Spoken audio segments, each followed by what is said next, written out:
Урматтуу кыргыздарым, биз кечээ ошо Садыр Нуркожоевичке жардам керек, баарыңар жапа тырмак болуп жардам бергиле деген кишилер көп болгонуна байланыштуу макул мен онлайн президенттин кеңешчиси болгонго даяр болдум.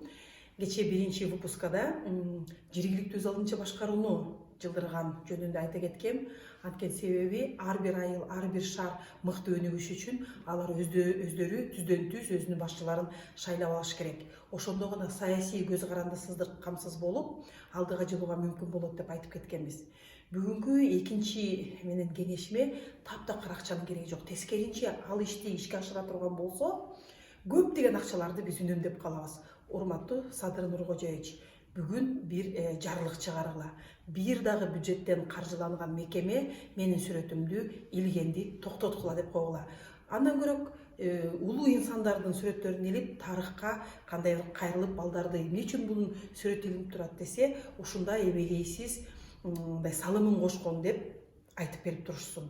Канча деген сүрөттөр, канча деген каражаттар үнөмдөлөт дагы, анан баягы бир киши үчүн бардык жерге сүрөт илип, ушул киши бизди кыйратат турбайбы деген кандай бир терс ыкмадан дагы айрылабыз.